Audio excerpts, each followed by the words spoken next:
Ok, listo, chicos. Bueno, de nuevo, bienvenidos.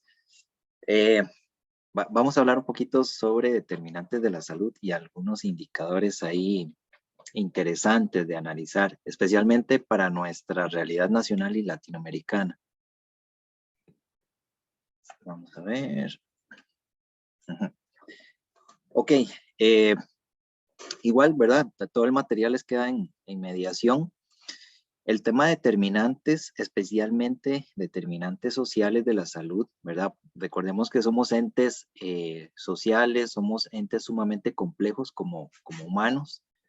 Eh, Todo lo que nos sucede alrededor, pues determina la manera en que vamos a vivir, de qué forma vamos a vivir nuestro proceso de envejecimiento, en qué actividades vamos a trabajar, ¿verdad? Qué nivel de vida vamos a tener, etcétera. Y todas esas circunstancias a nuestro alrededor están influenciadas por el tema de economía, el tema de dinero, poder adquisitivo, los recursos existentes, ¿verdad? Si una zona tiene recursos como recurso hídrico, recurso forestal, recursos mineros, etcétera, y por supuesto las políticas que adapta cada país. Y también esto eh, expone muy bien el tema de las inequidades sanitarias, el acceso a servicios, la distribución, sea justa o injusta de riqueza en las diferentes zonas. Oye, denme 5 segunditos para, aquí tengo un gato y me está haciendo estragos. Un momento.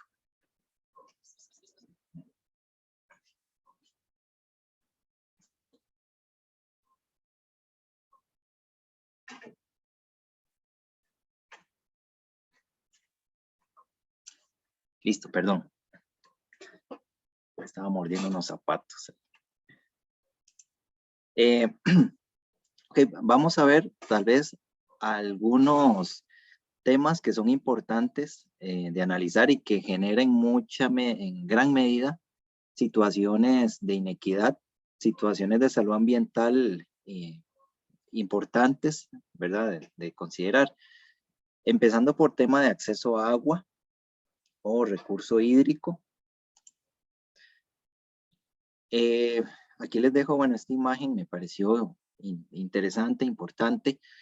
El agua y el acceso a ella como un derecho universal, aunque algunos países, especialmente los países industrializados, lo vean como un recurso de valor económico. De hecho, por ejemplo, el caso de Australia, ellos concesionan agua para lo que son cultivos a altos precios. Y por todo el tema de cambio climático, pues se vuelve más costoso adquirir agua. Si usted no paga por el derecho a cierta volumen de agua para cultivos, te cierran la llave y bueno, hasta ahí llegaste. Y a veces es sumamente caro. Pero nosotros necesitamos constantemente el servicio de agua para insumos, para materias primas, para nuestro funcionamiento como organismos. Eh, un 12% de la población mundial, pues lamentablemente carece de agua potable. Puede tener agua en otras condiciones o calidades, pero para consumo humano no. De esto, pues lamentablemente 4.500 niños mueren al día debido a la falta de acceso a agua limpia, el tema de parasitosis, diarreas que no se controlan o no se atienden oportunamente. Eh, por ejemplo, un dato ahí también importante, 3.5 millones de muertes relacionadas por falta de agua, 3 veces más que lo que se pierden vidas por el SIDA o por accidentes de tránsito. Y así, pues, como ustedes verán, hay indicadores que nos hacen ver el alto valor social del agua y no solo económico. Eh, Hace algunas semanas estaba viendo, hay un documental en un canal que se llama, creo que es con las iniciales DW, es un canal creo que europeo, y hablaba sobre la crisis del agua por el cultivo del aguacate, especialmente en Chile. Lamentablemente, pues nuestros países, cuando hay monocultivos o industrias que son fuertes y ahogan al pequeño empresario o en el tema agroindustrial, también se genera apropiación de recursos. Y Chile tiene una de las situaciones más complicadas por cultivos extensos de aguacate que drenan el agua de muchos pequeños productores. Entonces, pues es un tema que no solo con el aguacate, también con el tema de, de caña, el tema de piña que se genera aquí en Costa Rica, etcétera. Entonces, cuando ustedes consuman un aguacate que nos viene de afuera, pues tiene una huella hídrica bastante grande.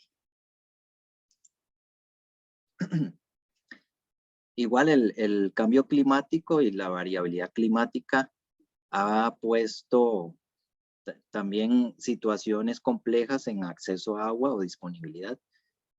La desaparición de oasis en Marruecos, ¿verdad? Lo cual pone en riesgo a mucha gente que dependía de ellos.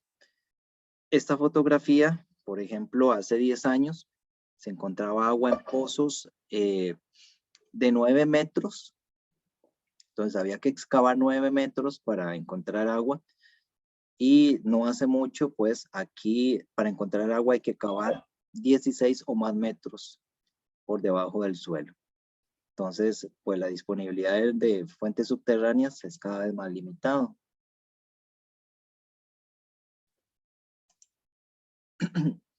En nuestro país, en el tema de control de gasto de agua y una buena contabilidad de cuánta agua se consume o se gasta, hay un esfuerzo que ha intentado hacer el gobierno, por ejemplo, con este comunicado de amnistía para registro de pozos perforados antes del 2010. En zonas rurales, especialmente, por ejemplo, en Guanacaste, donde se usa mucha agua para lo que es riego, lo que es agroindustria, hay muchos pozos que no están declarados, entonces no se sabe cuál es el consumo de agua.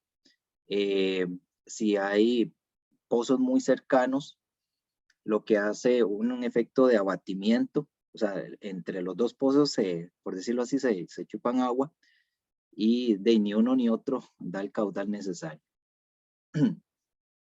Entonces, hay muchas situaciones que se tratan de visualizar sobre el consumo de agua. En esta imagen que ustedes ven aquí, esta es, bueno, una estadística de la Contraloría del 2012. Puede que la situación esté un poco diferente, pero los puntitos amarillos representan los pozos que no tienen concesión y los puntos azules las concesiones para consumo humano, para agua potable. Entonces ustedes verán, bueno, mucho del consumo de pozos se concentra en el gran área metropolitana y muchos de los pozos sin concesión están en zonas donde se genera ganadería, cultivos o también turismo. En este caso que hay zonas turísticas. Otro problema pues es en el tema de pozos cerca de las costas, es la intrusión salina, donde el agua de mar pues se va infiltrando lentamente a través del manto freático y contamina el agua dulce. Entonces al final es un pozo contaminado que no tiene ya uso. Algunas industrias o cadenas hoteleras ante la escasez de agua en costas ha invertido grandes sumas de dinero en hacer lo que se llama ósmosis inversa, que es extraer agua potable o agua dulce a través de un proceso físico-químico, ¿verdad? Para eliminar la sal del agua de mar. Pero es un proceso bastante costoso y demanda mucha energía. Aunque algunas cadenas pues lo están utilizando.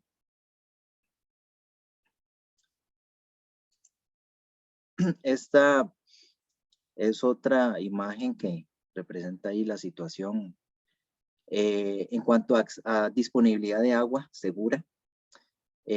Ustedes recordarán, por ejemplo, con el tema de arsénico, ¿verdad? Que hubo toda una situación porque no se había medido cuál era la cantidad de arsénico en acueductos comunales o rurales. Y por muchos años la gente estuvo consumiendo agua con arsénico, lo que genera problemas serios en salud. Ustedes verán aquí, por ejemplo, el 40% de arsénico en el territorio, ¿verdad? Se manifiesta en las zonas que están un poco más rojitas. Entonces, y hasta no hace mucho, en las líneas bases de control de calidad de agua potable, en exámenes físico-químicos, se exige arsénico. La línea base se pide, depende del tamaño del acueducto, cada 2 años, cada 3 años o cada 5 años, para saber si el agua está contaminada o no con arsénico. Si está contaminada, pues es un agua que no se puede usar o hay que invertir en procesos físico-químicos para reducir los niveles de arsénico.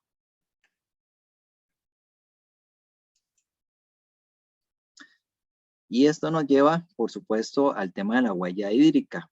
Bueno, ¿cuánto consumimos en agua los seres humanos? Algo interesante es, ustedes sabían, por ejemplo, que el agua que tenemos en el ciclo del agua es la misma cantidad de agua que usaban los egipcios, la misma cantidad de agua desde que ya se estabilizó el clima en el planeta. Entonces, ni una gota más ni una gota menos, ¿verdad? Está contabilizada. En ese ciclo perfecto, pues la requerimos. Pero como seres humanos gastamos más de la cuenta y la devolvemos en un estado que a veces es prácticamente imposible volverla a incluir en el ciclo hidrológico. No sé si ustedes pueden notar aquí en este mapa de huella hídrica mundial las zonas en donde se gasta más agua, más metros cúbicos por persona por año. ¿Qué características tienen estas zonas? Las que están en rojo o naranja.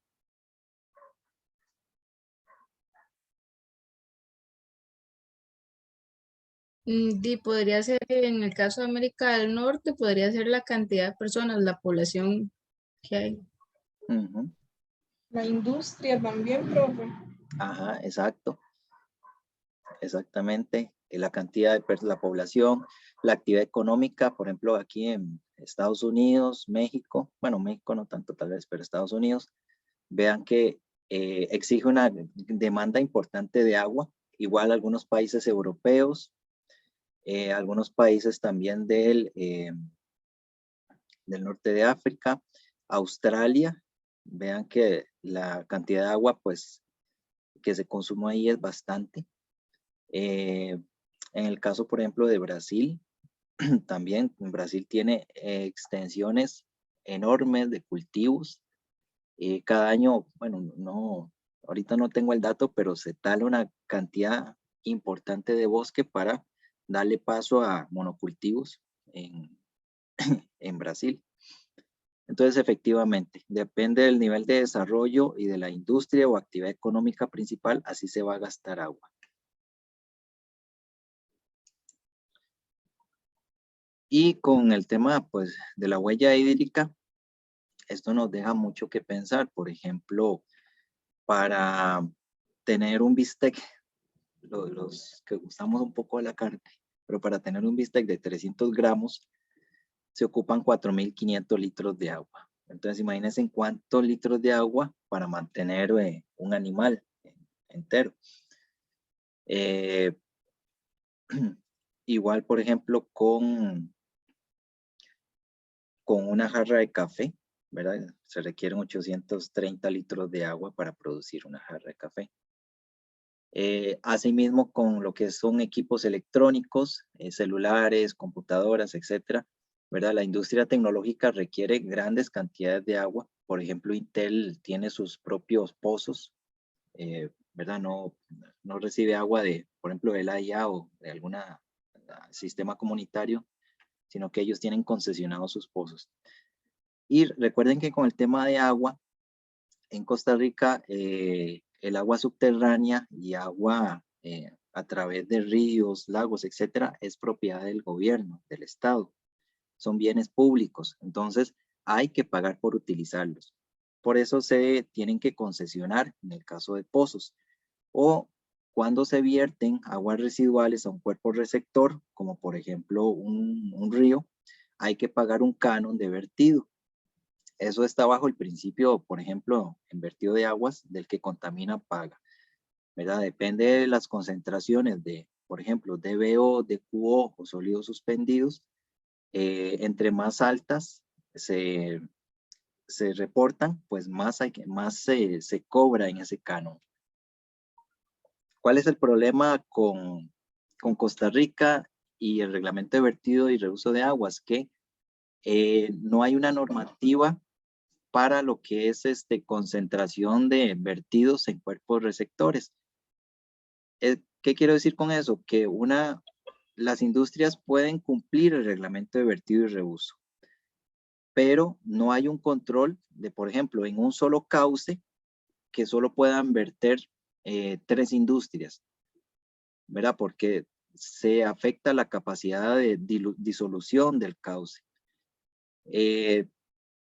Entonces, pueden vertir a ese mismo cauce 100, 200, 300 actividades que si cumplen con el reglamento de vertido, pues no hay problema. Pero la capacidad de disolución de ese cauce no se toma en cuenta, por lo menos hasta el momento.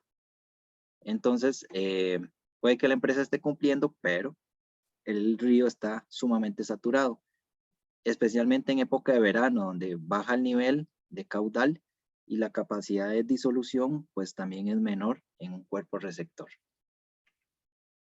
Entonces eso nos minimiza aún más la disponibilidad de agua, agua limpia. Otro tema importantísimo en condiciones de vida pues es el acceso a vivienda digna. Y este es todo un tema. Lamentablemente hace, ¿qué puede ser?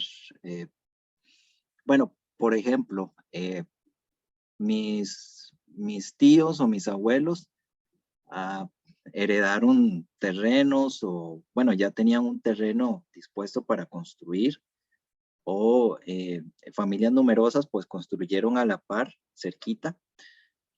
Por lo menos para nuestra generación y la de ustedes y las que siguen, se nos hace mucho más difícil acceder a un lote y mucho más a una casa por el tema del costo. Entonces, pues la situación tiende a complicarse un poquito.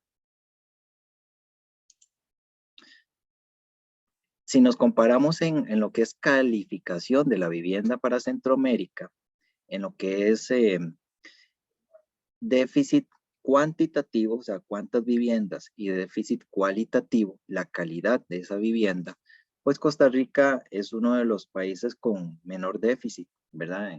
En Centroamérica.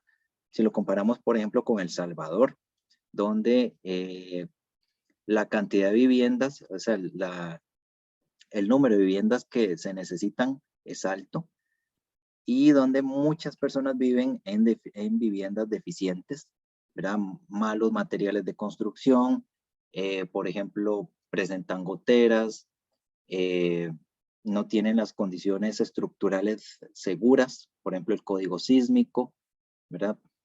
Ese tipo de cosas, o acceso a cañerías, acceso a agua potable, etc. Entonces, nosotros, por lo menos en esta parte de calidad y cantidad de viviendas, no estamos mal. Ese es un elemento. El otro es, el otro tema son precarios, ¿verdad? Estamos hablando de viviendas, pero aquí estamos hablando ya de asentamientos informales. ¿Ustedes han visitado algún precario?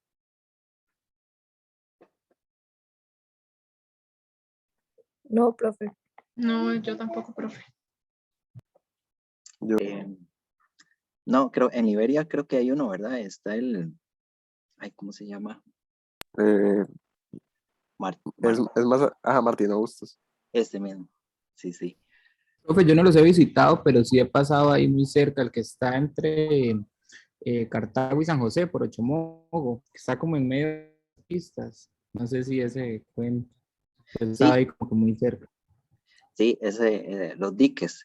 Está ahí en los Sí, diques. sí, que está como en medio literal de la calle. Ajá. Sí. Sí, ahí fue que hicieron unos diques para las inundaciones de lodo en la erupción del volcán Irazú, y la gente, pues, como vio que estaba apelmazado y compactado el suelo, pues decidieron construir ahí. Y también está en Cartago los llanos de Santa Lucía, yendo para Paraíso, que también es un precario bastante grande. Yo muchas veces me metí ahí, por dicha no me asaltaron. Tenía compañeros de colegio ahí, por dicha no me pasó nada. Pero sí, lamentablemente, pues la cantidad de precarios ha ido aumentando con el tiempo. Esta noticia de hace 3 años, hacía un estudio indicando que 56,000 familias estaban en condición de precario. Imagínense, ahorita la unidad o el promedio de personas por familia son 3.5. Entonces son muchas personas, especialmente de inmigrantes, o que la condición migratoria es irregular, o que definitivamente no tienen recursos para acceder a una vivienda digna. El gobierno de Costa Rica ha intentado por muchos años, y campañas de políticas van y vienen y los políticos lo usan mucho, ¿verdad? En elecciones, el tema de dar vivienda, proyectos de vivienda, etc. Cuando uno está, por ejemplo, con el Ministerio de Salud y uno atiende situaciones en proyectos de vivienda social, uno se da cuenta de muchas irregularidades. Hay proyectos de interés social que son pésimamente planificados y tienen el aval de instituciones como el INBU, el BAMBI, etcétera, en donde el único que sale ganando ahí es quien vendió la propiedad o el terreno al gobierno y la empresa desarrolladora.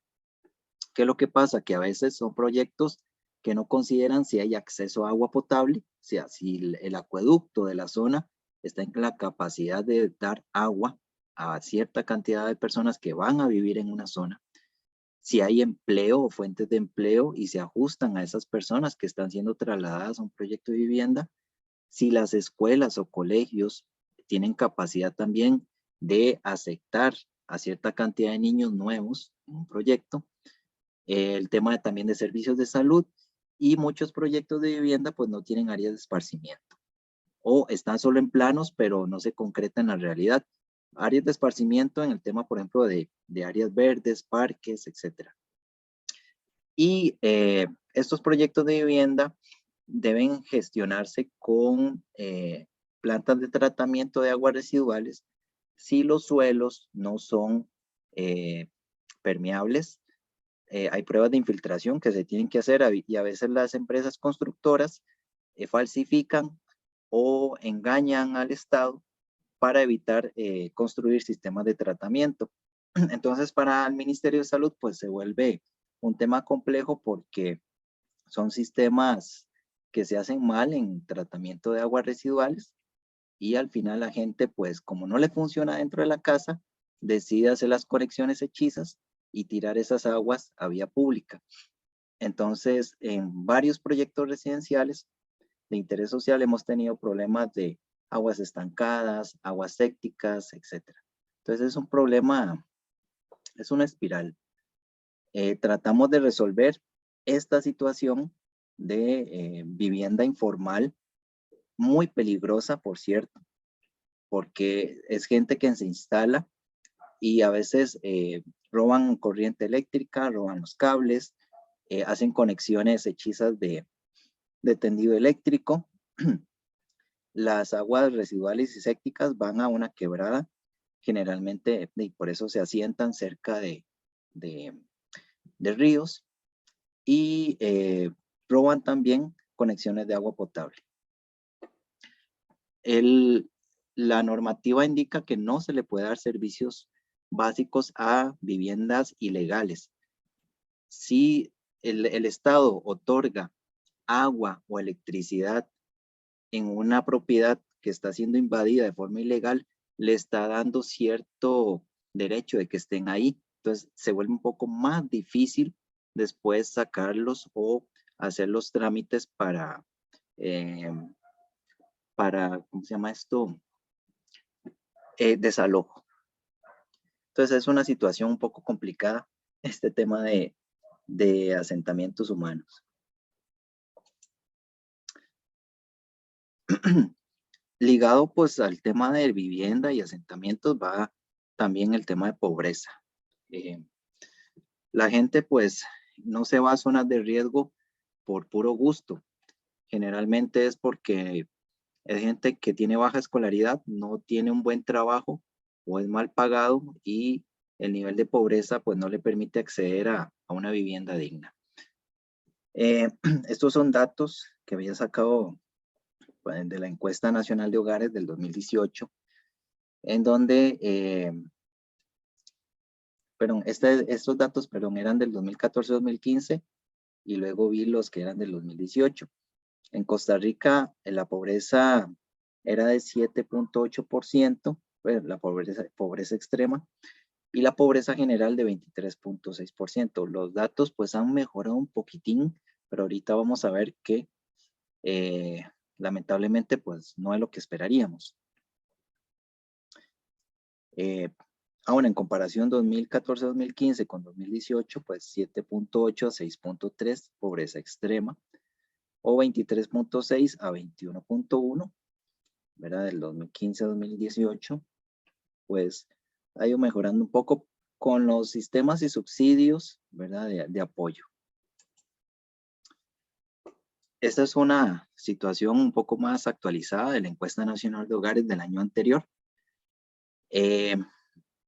Ustedes verán, por ejemplo, el tema de pobreza e ingreso en hogares, que la pobreza total ha ido aumentando de 2019 al año anterior, y la pobreza extrema pues ha estado ahí, mejoró un poco del 20 al 21, pero sí ha ido un poco al ascenso. Y el ingreso promedio en hogares ha decrecido un poco. Bueno, en el 2020 pues es justificable porque tuvimos todo el tema de pandemia, todo el tema de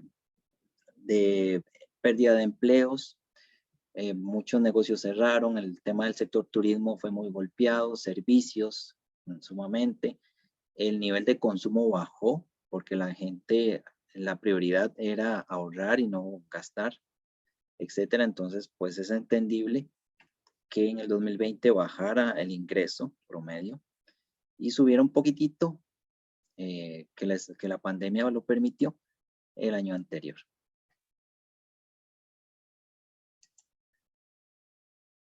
Y lamentablemente, pues, en cuanto a pobreza, las zonas más golpeadas siempre van a ser las zonas rurales o las que están alejadas del gran área metropolitana, donde hay mejores servicios, mejores empleos o más acceso a empleos y educación.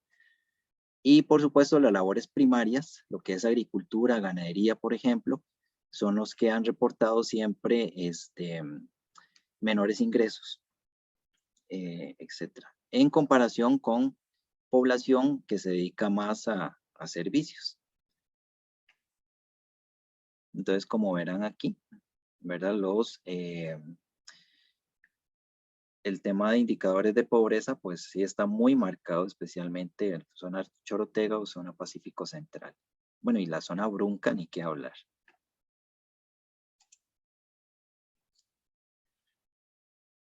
Igual lo vemos aquí actualizado a los datos de encuesta de hogares 2020.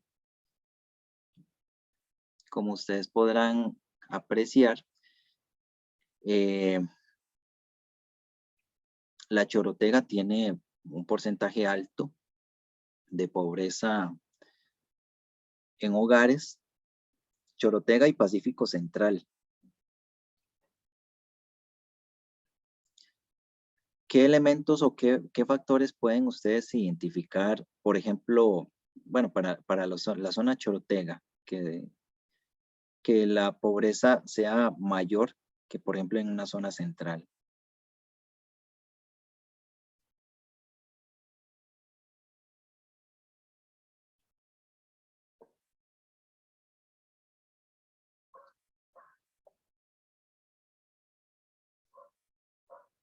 Porque hay mayor cantidad de hogares en pobreza en la chorotega. Menos empleo, profe. Menos empleo o la calidad del empleo, ¿verdad? Menor.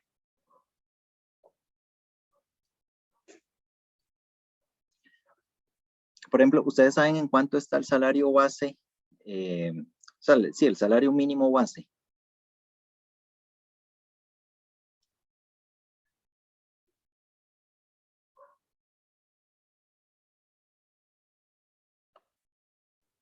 No. Si Como no, 400, profe. 300 más. Ajá, sí, casi, ¿verdad? Como 300 y resto. Ahora les paso la tabla de salarios mínimos. Pero sí, como 300 y resto, casi 400. Pues en el tema de derechos laborales, pues no se respeta mucho, también en zonas rurales, pues eso afecta también. El tema de la calidad de educación, la calidad del empleo, que todavía muchas actividades son agrícolas, ¿verdad? Eso también incide bastante. También el tema de pobreza en hogares está muy ligado al Producto Interno Bruto. Aunque nuestro país tiene un Producto Interno Bruto no tan bajo como otros, por ejemplo el caso de Venezuela, en donde el crecimiento de ese Producto Interno Bruto pues no ha decaído tanto, pues sí nos afecta en cierta forma. Estos son datos del 2020, también afectado por el tema de pandemia, pero por ejemplo, en general América Central decreció bastante, estaba en números rojos hace 2 años. Prácticamente, o sea, todo lo que es América Central, bueno, todo el continente americano pues decreció. Y este dato se los comparto aquí nada más para tenerlo presente. El ingreso en hogares por persona, ¿verdad? En este caso, a julio del 2021, el quintil de ingreso tiene que ver con las categorías de ingreso de un hogar, desde un ingreso muy bajo hasta un ingreso promedio alto. Entonces, esta estadística que se había sacado en ese momento nos arrojaba, por ejemplo, que había una gran cantidad de personas que tenían un ingreso promedio de casi 60,000 colones por mes. Eso quiere decir que apenas rozaban casi los 2,000 colones por día para sobrevivir. Y esto es un dato sumamente importante de cada uno de los integrantes que conforman un hogar.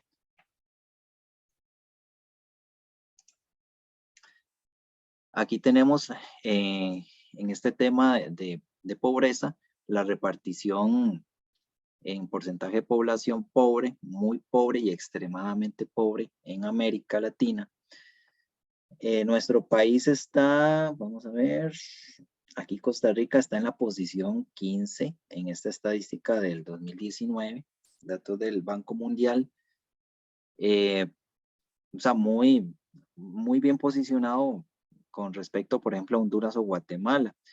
No obstante, como les repito, o sea, estamos hablando de 1.155.000 personas, ¿verdad? Que cada una conforma o es parte de un hogar que tenía acceso a menos de 2,000 colones por día.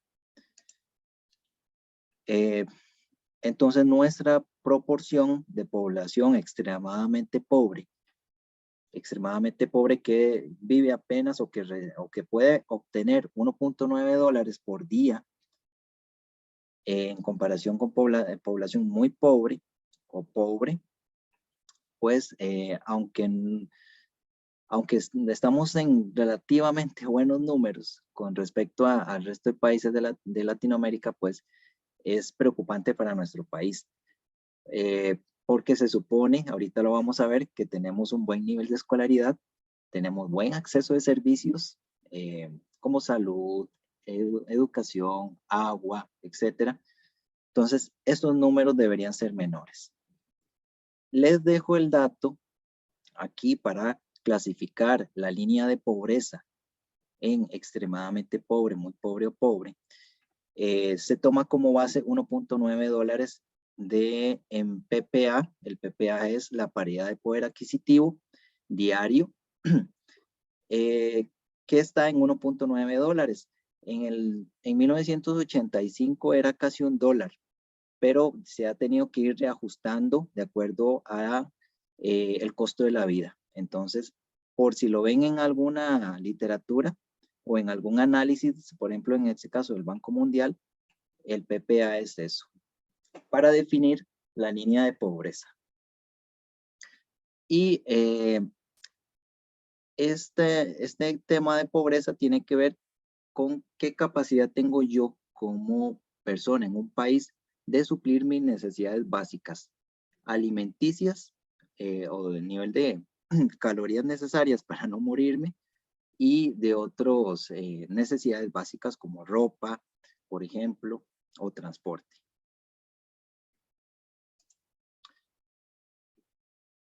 Les dejo este dato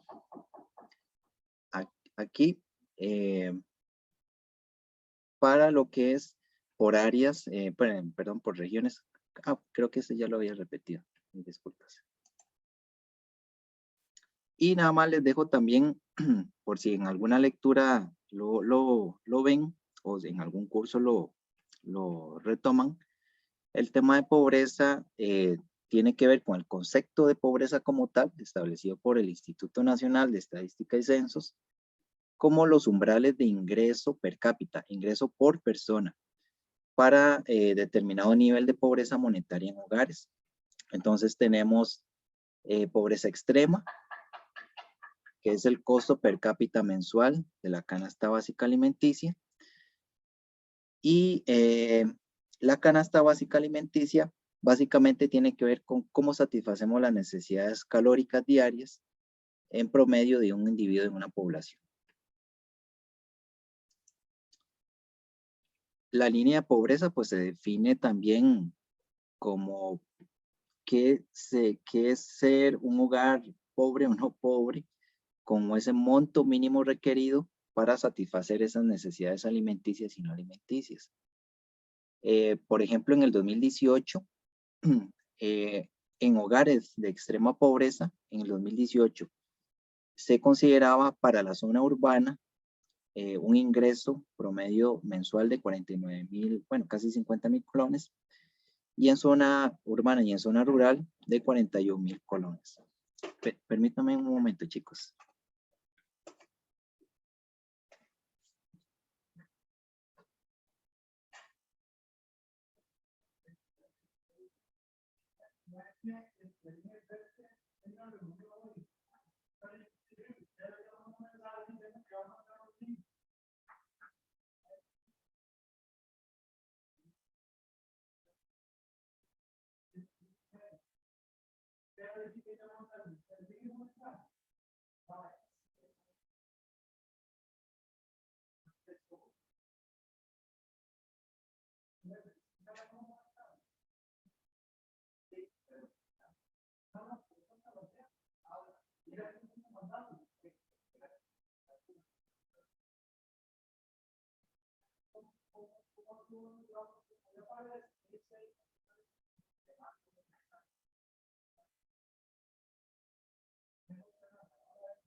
Hola chicos, perdón. Un vecino ahí. Están por ahí, no sé si alguna consulta o duda por el momento. De mi parte no, profe. Ok. De mi parte. Ah, ok, ok. Recuerdan, bueno, lo que estábamos hablando hablando un poco del informe del primer semestre, creo, vamos a ver aquí, del primer semestre de quintiles, el ingreso en hogares, ¿verdad? Ese dato es del 2018, bueno, vean que ya subió un poco, a casi 60,000 colones, para considerar un hogar que estaba en pobreza extrema, un ingreso mensual. Pero lo que les quiero ejemplificar aquí es la línea de pobreza y la clasificación, si un hogar está en pobreza extrema o no, es el nivel de ingreso que tiene una persona en ese hogar. Y tiene que ver también haciendo la diferenciación entre si es zona urbana o zona rural. Y los hogares no pobres o línea de pobreza son, por ejemplo, los que estaban, en este año, con valores de ingreso de 110,000 colones en zona urbana o 84,000 colones en zona rural, por ejemplo. Ya estos datos pues subieron un poco más, pero si lo ven o si lo leen en algún informe, para que sepan esa parte.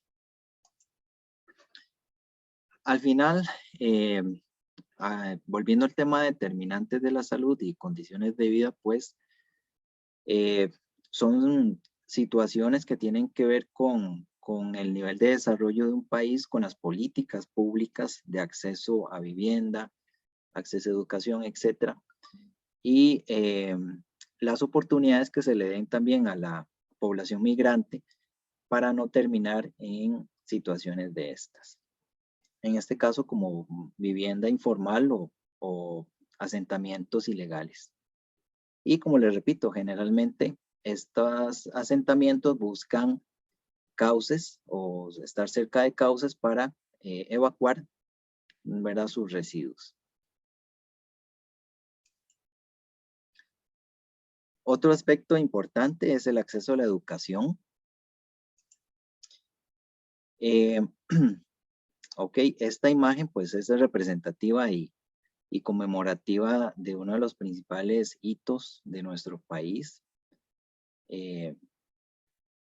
No sé, en tema de educación cívica, no sé si alguien me dice qué significa esto. Bueno, ¿a qué se debe esta imagen?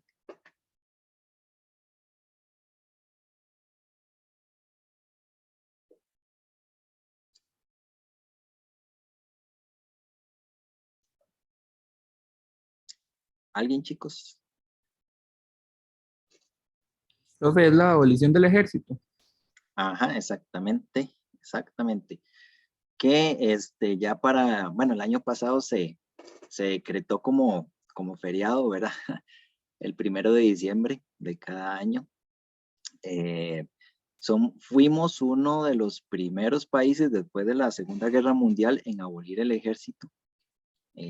Algo impensable en ese momento porque más bien muchos países se estaban armando y estaban volviendo a reforzar sus ejércitos, etcétera. Pues nosotros tomamos la decisión de eliminarlo y dejar la responsabilidad a cargo de la fuerza pública y de nuestro sistema constitucional. ¿Qué nos ha generado pues una decisión tan importante como esa? Pues tener buenos niveles de escolaridad y alfabetización. Y también pues una inversión bastante alta en educación. Para el 2013, por ejemplo, este monto ya ha subido un poco más, pero para el 2013 el costo por estudiante de secundaria era de 2 millones, un poquito más de 2 millones de colones por año. A comparación con otros países de Latinoamérica, ¿verdad? Nosotros somos los que tenemos una inversión más alta por estudiante.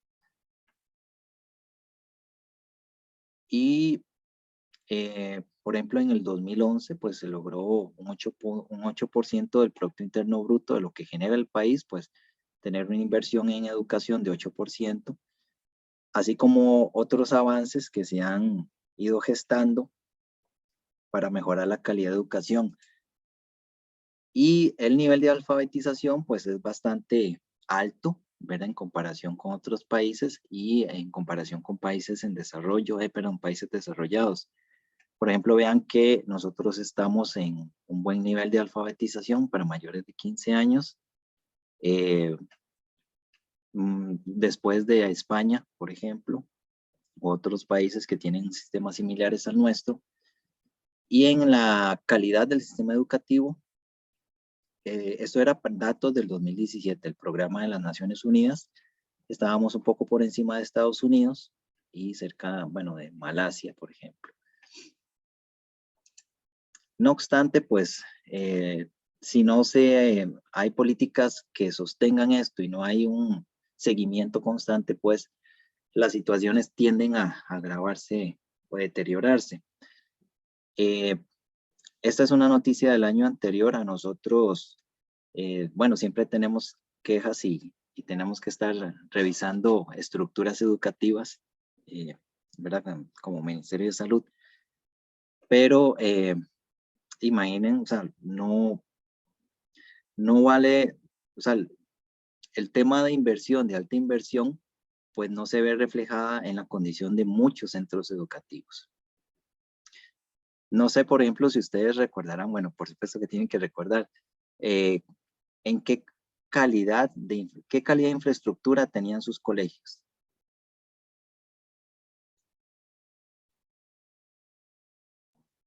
El mío regular, profe. Tenía, no se le estaba cayendo el cielo raso, o inundaciones, o hay tantas cosas.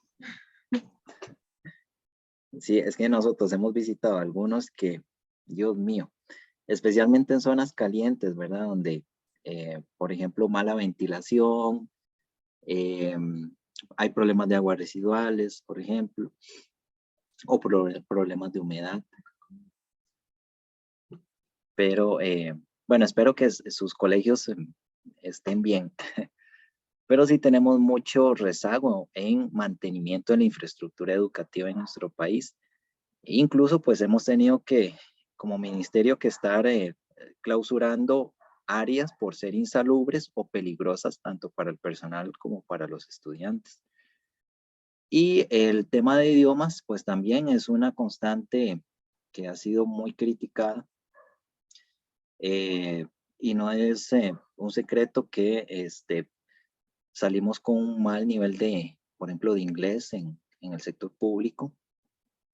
Y otros idiomas. Hay un proyecto ahí que se quiere gestar para reforzar no solo el inglés, sino un tercer idioma, por ejemplo, el francés. Se habla también del alemán o mandarín, ¿verdad? Ahora que China está emergiendo como una potencia mundial, pero esos son retos que tiene la educación pública en nuestro país. ¿Cómo andan ustedes con el nivel de inglés?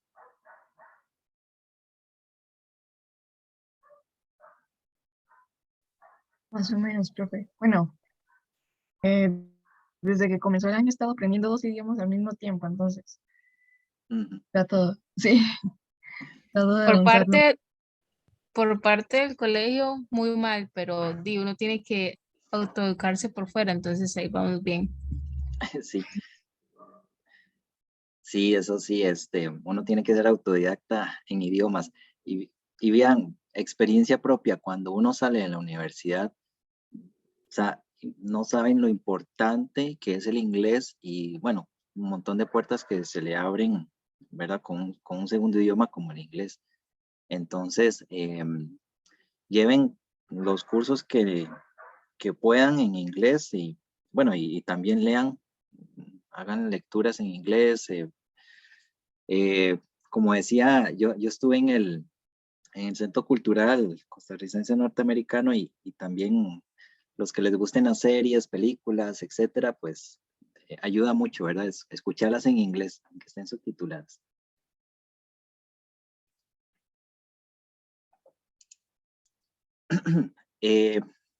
Acceso a alimentación, también alimentación de calidad, es otro determinante sumamente importante.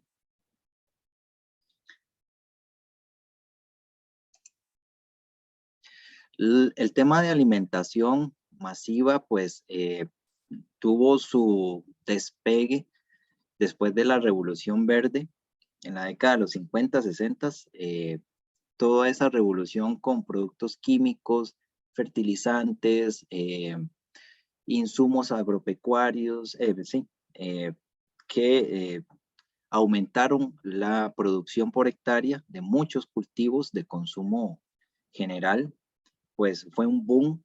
De hecho, con la Revolución Verde también vino la sobreabundancia, el crecimiento de la población, etc.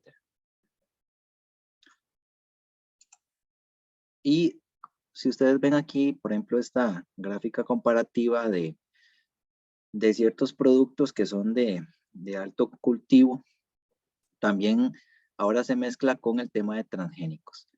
Algunas municipalidades en el país, pues por decisión propia, han decidido prohibir cultivos transgénicos en sus territorios, pero la ingeniería en el tema genético, pues ha venido a revolucionar mucho la alimentación.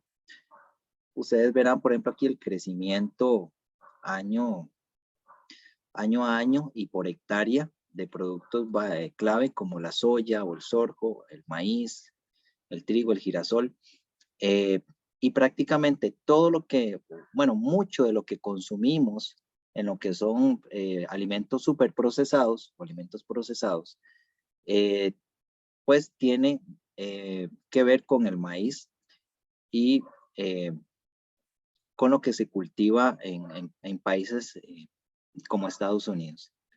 El jarabe de maíz pues se usa para una gran cantidad de productos. Si en algún momento ahí quieren buscarlo, pues el jarabe de maíz creo que lo consumimos constantemente. Y pues sí, muchos productos son transgénicos, entonces consumimos una gran cantidad de productos transgénicos en alimentos superprocesados. Y la producción se ha disparado, producción por hectárea, ahora es mucho más eficiente que hace algunos años atrás, con la implementación del cultivo transgénico y mejora transgénica.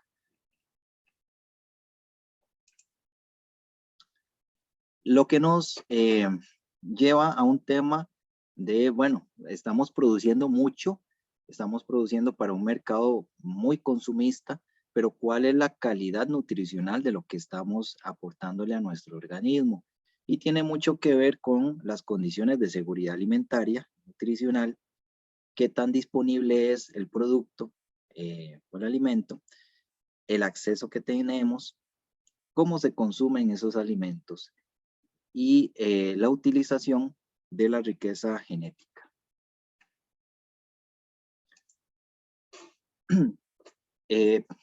Hemos empezado a ver el tema de buenas prácticas en la parte agrícola como claves, ¿verdad? Para la calidad de esos productos. De hecho, muchos países europeos exigen alta calidad y estándares en buenas prácticas agrícolas. ¿A qué nos referimos con eso? Pues, por supuesto, productos que sean higiénicos, seguros en la parte sanitaria, que no estén contaminados, que los trabajadores tengan buenas condiciones laborales, que no se esté usando mano de obra infantil en trabajos agrícolas, la sostenibilidad del acceso a los mercados. Por ejemplo, bueno, ahora con el tema de los contenedores, pues hay un montón de materia de productos que están varados, pero la sostenibilidad y el acceso es importante. Que los trabajadores tengan buenas condiciones de salud en sus centros de trabajo, Nosotros, por ejemplo, a veces coordinamos inspecciones conjuntas con el Ministerio de Trabajo.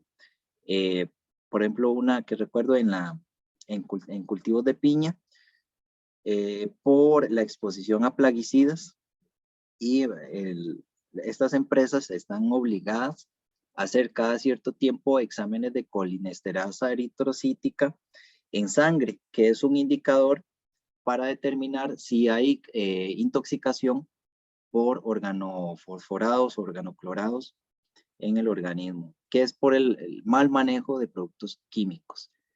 Entonces, la calidad y la salud de los trabajadores pues es sumamente importante en los estándares de buenas prácticas agrícolas, etc. A esto ha venido también sumándose nuevas filosofías de producción. Tenemos el caso de la permacultura. En algún momento vamos a ver un poco de permacultura, no en este curso, pero me gusta profundizar un poco más en otros cursos, porque es una tendencia que está aumentando. Tiene que ver con principios en lo que es sostenibilidad, alimentos saludables para la gente y un comercio justo. Entonces, aquí les dejo algunos principios en el tema de permacultura, o no sé si han escuchado ya el concepto de permacultura.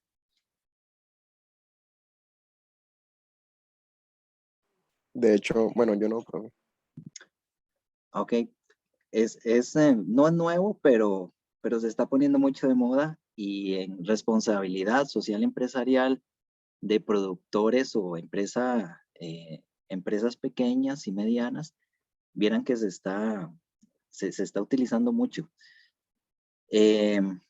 Entonces les dejo aquí, bueno, pues básicamente un resumen de lo que es permacultura.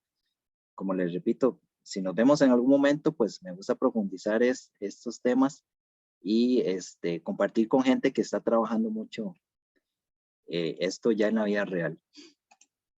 Y lo que es economía circular, ¿verdad? En el tema comunal y de desarrollo local también se está tratando de incentivar. Igualmente el gobierno lo ha estado tratando de hacer a través de varias instituciones.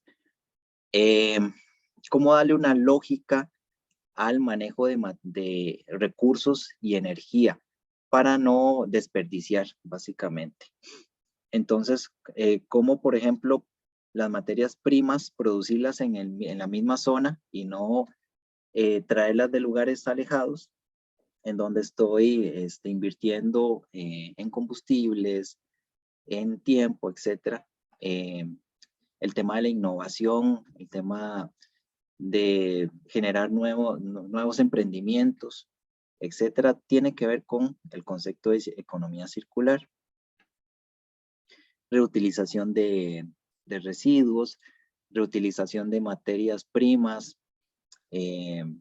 No sé, o sea, la idea es tratar de asimilar o emular a los ciclos naturales de ciertos elementos, ¿verdad? Para minimizar el desperdicio. Nada más aquí les traigo un ejemplo de acciones que se están haciendo, y me gustó mucho, que se está haciendo aquí en Monteverde, las huertas comunitarias. Esta huerta comunitaria surgió a raíz del tema de pandemia, porque había poco acceso a ciertos alimentos. La gente, por el tema de estilos de vida, de consumo, de la misma actividad turística, dejó de cultivar sus productos o algunas hortalizas, legumbres, etcétera, y consumía más comida chatarra. Entonces, con el tema de la pandemia, pues hubo una escasez, y entonces eso obligó a muchas familias, ¿verdad? Por el tema económico, a volver a cultivar los que tenían campo, y los que no, pues este proyecto surgió para minimizar un poco esa necesidad que había de disponer de alimentos para muchas familias. Entonces es un proyecto bastante bonito e interesante. De hecho, este redondel que era un redondel de toros, pues como ya no se utilizaba, se decidió convertir en una huerta. Y ahorita está en proyecto para hacerlo un mercado comunal de intercambio de productos. Aquí se está usando una moneda virtual que se llama Los Verdes, que es hacer como un tipo de trueque. Entonces también se está incentivando mucho eso.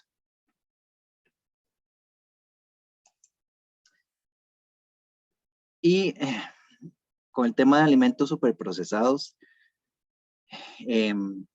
ustedes ya llevaron alimentos. No, profe. No, profe. Bueno, cuando lleven alimentos se van a traumar. Cuando lleven parasitología se van a traumar un poco más. Esa sí ya la llevamos. Ok. Y se traumaron porque yo, fatal. Pero hay ciertos cursos en donde ya uno se vuelve un poco más, ¿cómo decirlo? Un poco más TOC de lo que es. Bueno, con el tema de alimentos superprocesados, ya uno tiene un poco más de conciencia sobre lo que le ingresa a su organismo. Entonces, en el tema de azúcar, les repito, por ejemplo, el tema de jarabe de maíz se usa mucho como edulcorante y en muchos otros productos, pero para que ustedes vean la relación que tiene condiciones de salud, los hábitos de consumo y de alimentación de una población con lo que es el mercado, ¿verdad? Que nos vende una gran cantidad de productos de rápido acceso, rápido consumo, no tenemos que invertir mucho tiempo en cocinar, etcétera, pero son altamente cargados en azúcares, por ejemplo, que es un azúcar que va directo al tejido adiposo, ¿verdad? No es que nosotros lo estemos usando para nuestras funciones vitales o calóricas, etcétera. Entonces, pues es a considerar los que tratan de no subir un poquito de peso, pues no está de más hacer ese análisis de las etiquetas nutricionales. Y por supuesto todo tiene relación con el tema de economía, desarrollo, estilos de vida que se generen en ciertos países. La prevalencia de obesidad en mujeres, por ejemplo, la prevalencia global, este era un estudio, bueno, de enero del 2007. Ustedes verán que es la misma tendencia. Las zonas que son más oscuras, ¿verdad? Tienen un porcentaje de obesidad, de población obesa femenina mayor. Entonces ustedes verán, por ejemplo, que países desarrollados son los que presentan mayor porcentaje de obesidad en mujeres. Estados Unidos es el que se lleva aquí el premio. México, pues México consume mucha comida procesada, etcétera. Igual que pasa con las mujeres, pues también pasa con los hombres. Y Estados Unidos otra vez a la cabeza. Eso tiene que ver también mucho con las políticas en salud pública y en alimentación saludable que un país promueva o sus sistemas sanitarios promuevan. ¿Ustedes han ido a comprar a una tienda de ropa americana? Sí. Sí, profe. Sí, bueno, obviamente, ¿verdad? Uno consigue buenas cosas ahí, pero si ustedes prestan atención, ustedes ven que mucha de la ropa que ahí se vende es talla plus o talla grande. Cuesta mucho encontrar tallas como para nosotros, ¿verdad? Tallas M o poco S, sino que son tallas L, XXL, etcétera.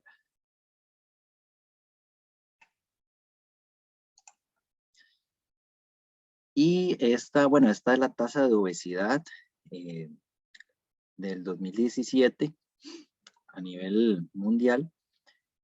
Entonces, pues volvemos otra vez. Población mayor de 15 años el mayor porcentaje de obesos pues está en Estados Unidos, le sigue México, y así para abajo hasta llegar a países como Suiza, en donde pues, ¿cuál es una de las características de, por ejemplo, Suiza o Noruega o Suecia? Que son países, bueno, con buen nivel de educación, buenos sistemas de salud, etcétera.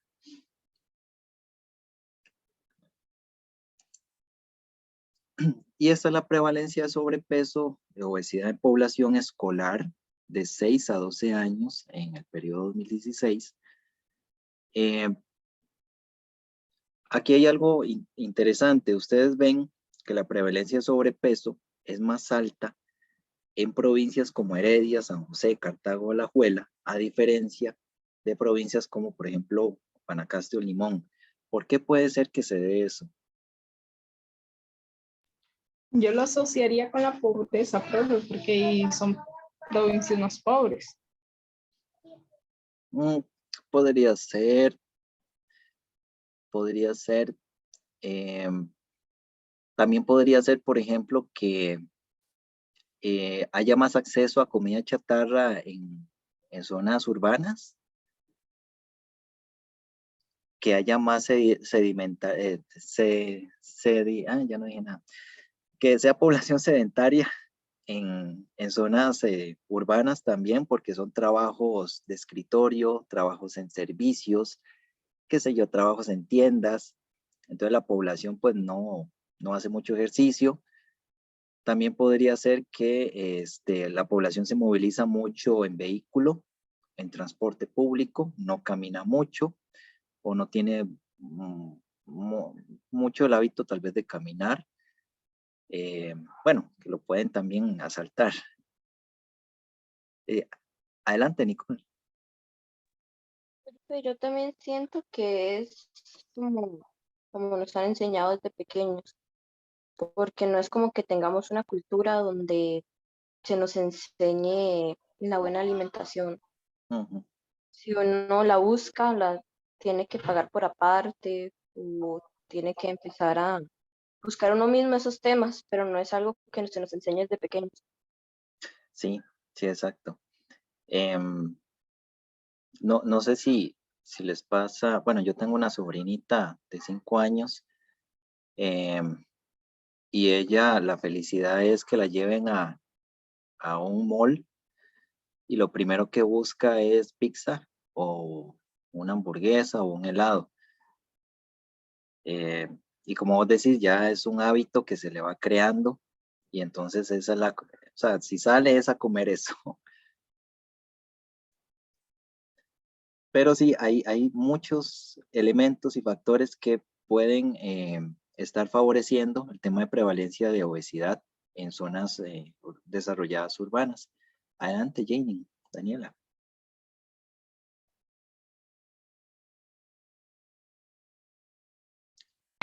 Creo que de hecho no sé.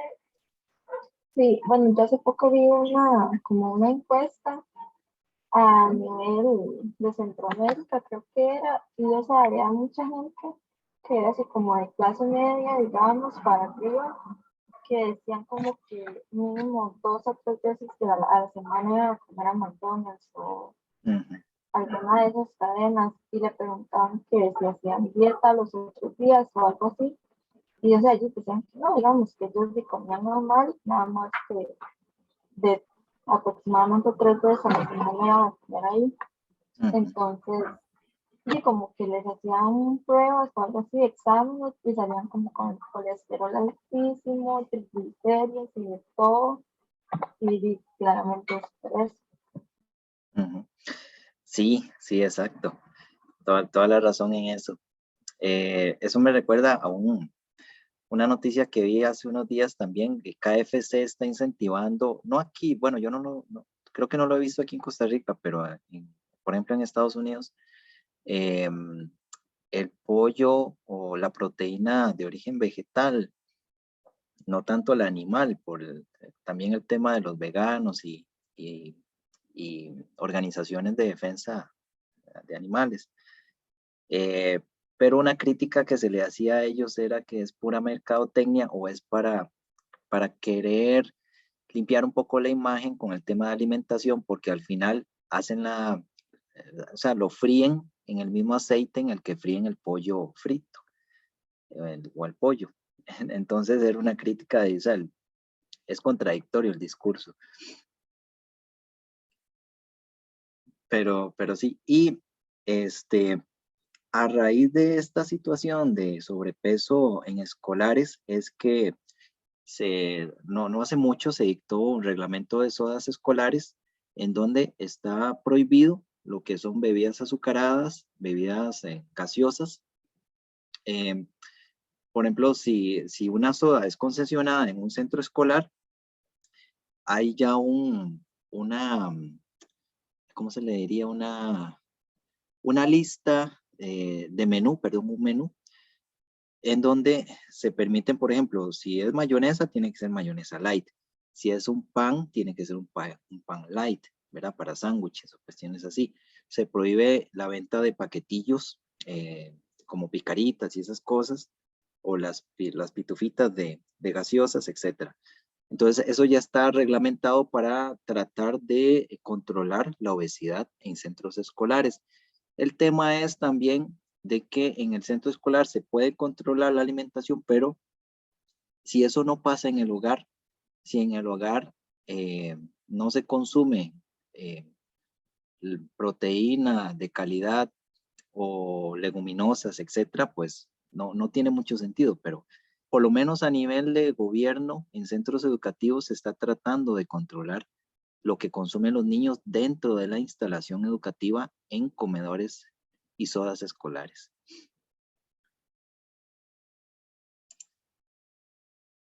Y bueno, entre hombres y mujeres, pues es más propenso a sobrepeso y obesidad los hombres, ¿verdad?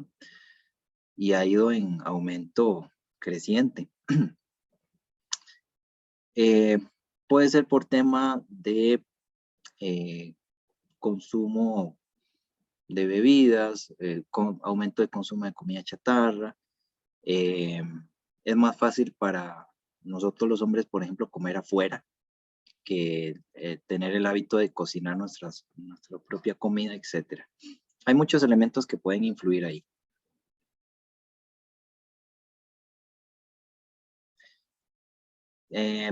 Eso me lleva, por ejemplo, a consultar de aquí, del grupo de varones, de hombres, ¿quiénes cocinan? Profe, yo me preparo unos manjares. Eso. ¿Cómo qué haces? ¿Qué cocinas? Sí, profe, cualquier cosa, sinceramente, lo que haya en la refri. No te pones a analizar, por ejemplo, qué sé yo, si cocinas con algún aceite vegetal, las porciones o algo, o cosas así. Profe, sinceramente no. Sí, es que también hay que tener cuidado con la dieta. Pero es importante ¿verdad? Saber cocinar y saber cómo cocinar adecuadamente, ¿verdad? Para nosotros. Y de las chicas, ¿quiénes cocinan?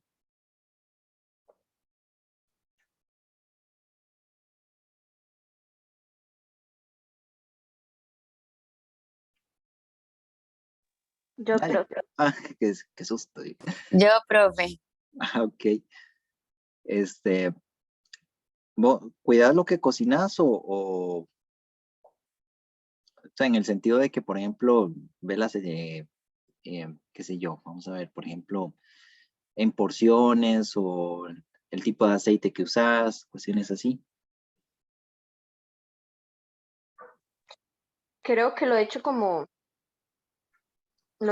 por un mes y luego ya no lo volví a hacer. Sí, al final son hábitos, ¿verdad? Que uno va formando. Pero sí, como les repito, sí es importante tener siempre presente y ponerse uno atención cuando cocina, ¿verdad? de qué forma estás cocinando y qué es lo mejor para uno. Antes de consumir comida de afuera o comida chatarra. Yo, por ejemplo, el tema de gaseosas ya no las volví a consumir. De todos modos me hacen daño por el tema de gastritis, pero gaseosas, minimizo el tema de consumo de pan blanco porque es levadura y al final también se te termina de fermentar en el estómago y genera mucho problema también de gases. Profe, vieras que yo eliminé bueno, prácticamente todo el consumo de estas grandes cadenas de comida rápida.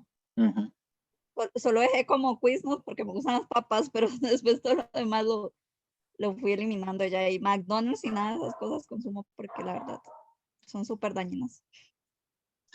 Sí, sí. Yo cuando voy a Cartago, de vez en cuando, pues tal vez hay Burger King o tal vez alguna de McDonald's, pero no es siempre. Y como decía una compañera, hay gente que es 3, 4 veces a la semana que consume eso. Y tras de eso, se llenan el jarrón o el jarro grande de Pepsi o Coca-Cola o lo que sea. Entonces, es mucha azúcar para nuestro organismo, definitivamente. Bueno, importante también cómo hemos perdido zonas fértiles o cómo hemos perdido áreas cultivables por dedicarlas a monocultivos. Por ejemplo, esta es una indicación, bueno, del 2009 sobre cultivo de piña. En la zona norte, pues hay una gran cantidad de extensión de cultivo de piña. Aquí, pues, la transformación de uso del suelo, ¿verdad? De ganadera o forestal a cultivo de piña, pues ha sido importante. En menor medida en la zona Pacífico Central, pero aún así sigue siendo, bueno, en ese momento un 18%. Y en la región atlántica, que también se cultiva mucho lo que es piña y banano. La piña, pues, es de exportación, ¿verdad? La piña de que no reúne ciertos requisitos para exportación, la que se consume aquí.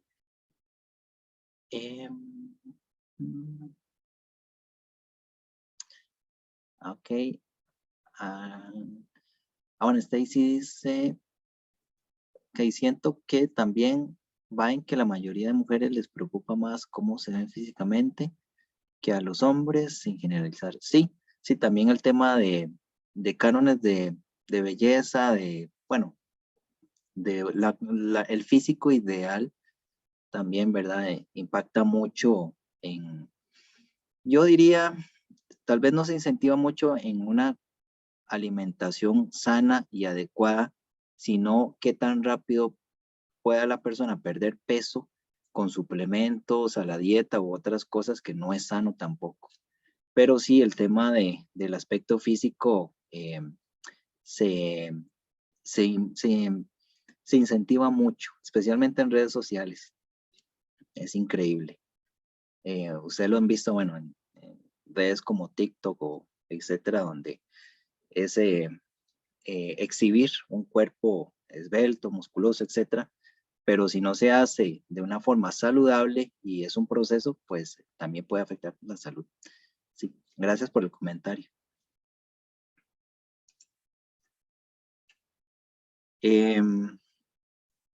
Entonces, bueno, en esta parte de producción de monocultivos, pues hemos perdido mucho producción local, ¿verdad? Por dar paso a esto. Es interesante porque con el tema de pandemia, por lo menos aquí en lo que es región Pacífico Central, el tema de piña, vieran que decreció más bien. Hay unas piñeras grandes, más bien cerraron. Pudo haber sido tal vez por falta de mano de obra que venía de Nicaragua, porque se cerraron fronteras, etcétera. Pero aún se sigue presente el tema de la piña. Y la exportación, al final de cuentas, pues no nos beneficia mucho porque los que ganan son las grandes empresas, ¿verdad? Que se dedican a exportar. Pindeco, bueno, Chiquita Brands, por ejemplo, en el tema de banano. etcétera. Y nuestra comida tradicional, o lo que como costarricenses hemos aprendido por generaciones a comer, también se está perdiendo un poco, para dando paso a lo que es alimentos procesados, alimentos superprocesados. Por ejemplo, el tema de granos, semillas, harinas sin procesar, el tema de las tortillas en la zona chorotega, por ejemplo, y la dieta tradicional que se debería combinar con actividad física. Platillos criollos o platillos tradicionales en Guanacaste o en los lugares donde ustedes viven, chicos. ¿Qué es lo que ustedes consumen por allá que sea tradicional?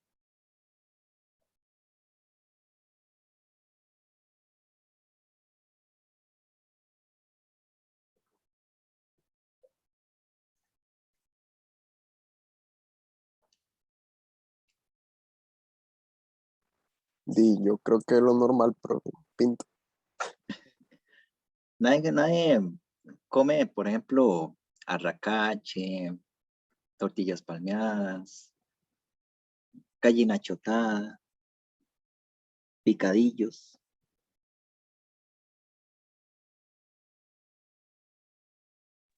¿Qué Bueno, comen? yo sí hago mucho pollo chotado. Ajá. No sé en qué comen ustedes. Lentejas, garbanzos. Bueno, frijoles, por supuesto que son buenísimos. Ok, esto es importante porque, como les repito, o sea, son comidas que han estado por generaciones y pues lamentablemente pues se han ido perdiendo, ¿verdad? Y ciertas recetas también. Sí, frijoles rojos, tío pelón. Me gustan más los frijoles negros y los frijoles que están un poco pasaditos, que no son nuevos, o bueno, frescos. Los garbanzos son ricos también con pollo o con cerdo, son buenísimos. Las lentejas, a mí me gustan mucho las lentejas.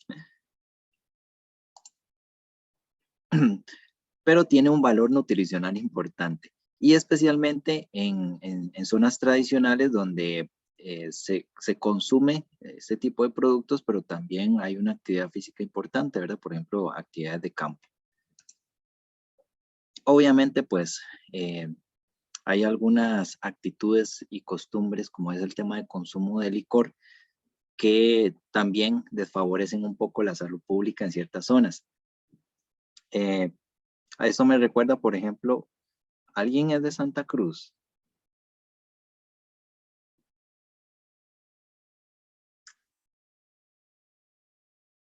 ¿Hay alguien de Santa Cruz?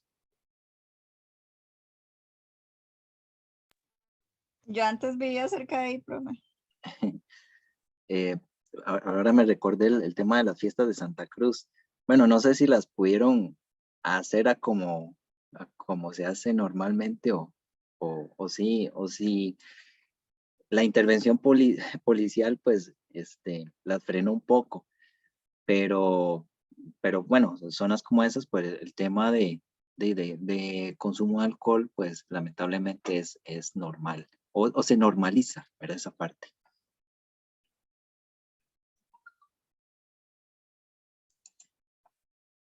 Ok, al final de cuentas, pues el tema de condiciones de vida, el tema de actitudes de cada uno de nosotros, nutrición, vivienda, acceso a agua potable, saneamiento, enfermedades transmisibles, hábitos como el consumo de tabaco, alcohol, etcétera,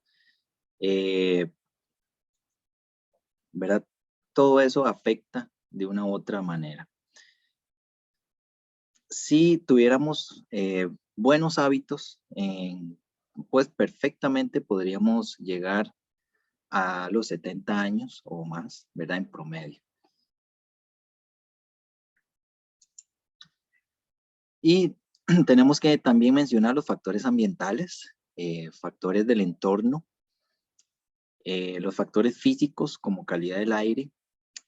Por ejemplo, no sé si ya lo llevaron o lo van a llevar, contaminación atmosférica, para ver los efectos de contaminantes atmosféricos y partículas, ¿verdad? Cómo inciden en la salud pública, el tema de agua, el tema de factores del entorno social e individual, lo que hemos estado hablando, seguridad en la vivienda, acceso a trabajo, la comunidad, cómo la comunidad afecta a mí, mi condición de estado de salud de enfermedad, sus comunidades o sus barrios. ¿Ustedes se relacionan con sus barrios, con sus vecinos, o no se conocen entre ustedes, entre vecinos?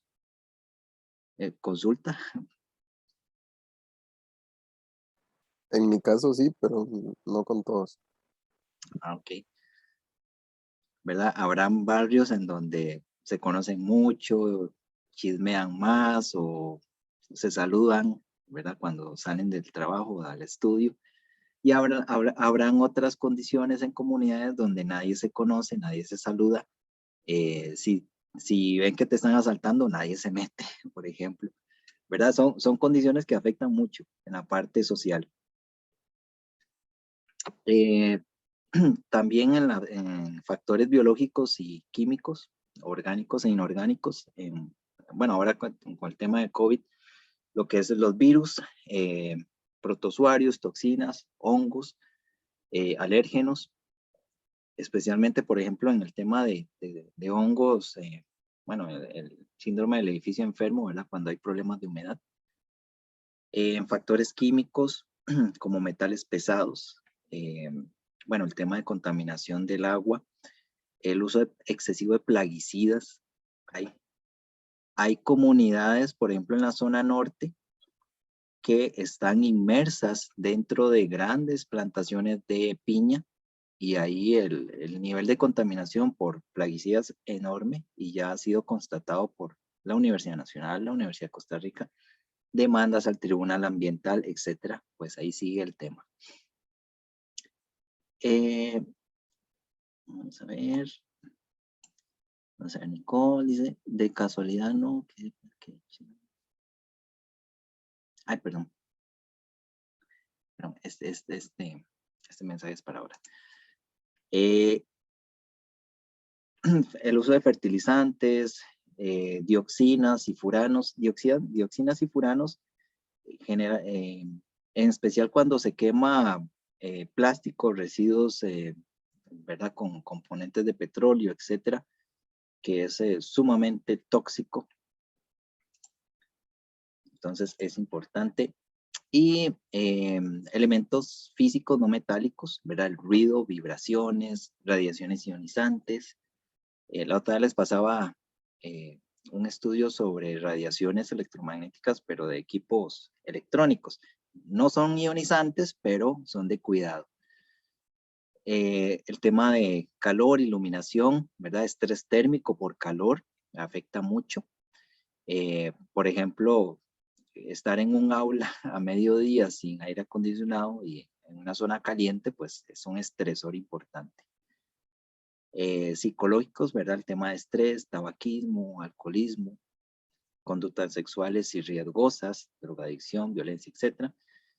Y la interrelación dinámica de todos estos elementos, ¿verdad? Que puede influir de manera negativa a la aparición de ciertos trastornos, enfermedades, ya sea con el paso del tiempo o de manera inmediata. Aquí les dejo un ejemplo de cómo hay una interrelación de muchos elementos en el caso de políticas en transporte. Cuando una política está orientada, en este caso, en este ejemplo que les pongo aquí, al automóvil, ¿verdad? Donde se le da prioridad al automóvil, tenemos un aumento en la densidad vehicular, pérdida de cobertura forestal por darle paso a calles más anchas, ¿verdad? Aceras, etcétera. El tiempo que vive la gente en empresas, etcétera, aumenta mucho el tema de salud mental, condiciones irritantes, contaminación atmosférica por el tema de partículas, hollín, CO2, etcétera. emisiones de ruido, etcétera. Entonces ustedes verán cómo una condición como una política orientada al automóvil genera una gran cantidad de problemas en salud pública, en salud ambiental.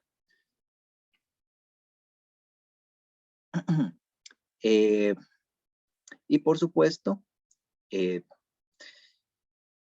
esa parte que nos interesa de la salud humana tiene que ver mucho con la capacidad de la sociedad y de los gobiernos, sea nacional, regional o local, ¿verdad? Municipal, para ver la interacción de esas actividades humanas con el ambiente, la parte química, física, biológica, etc.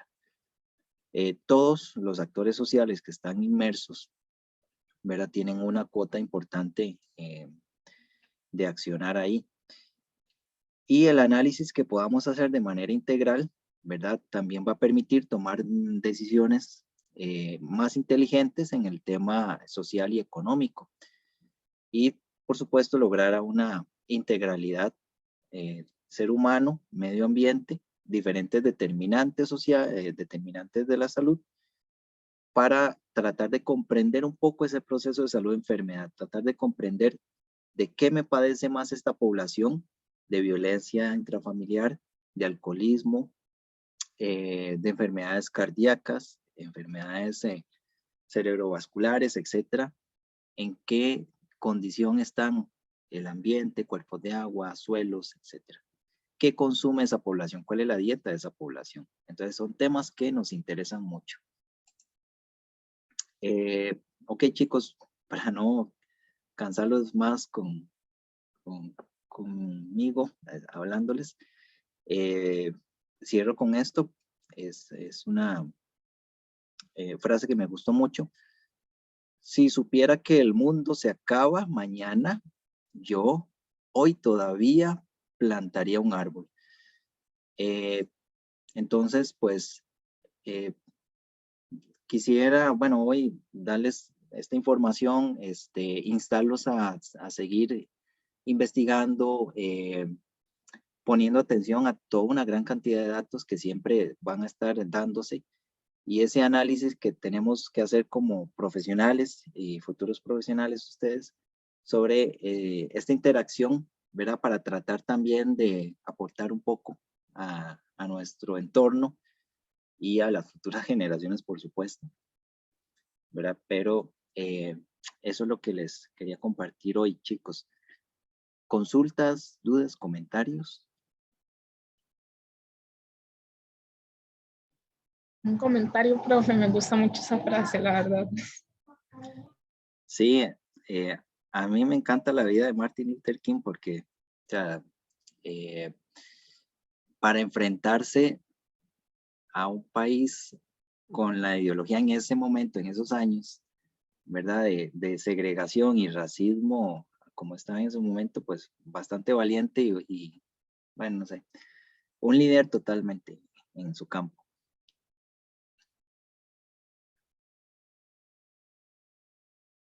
Ok, chicos, ¿alguna? Vamos a ver. Ok, todo claro, perfecto. Ok, entonces voy ya aquí a parar la grabación. Vamos a ver.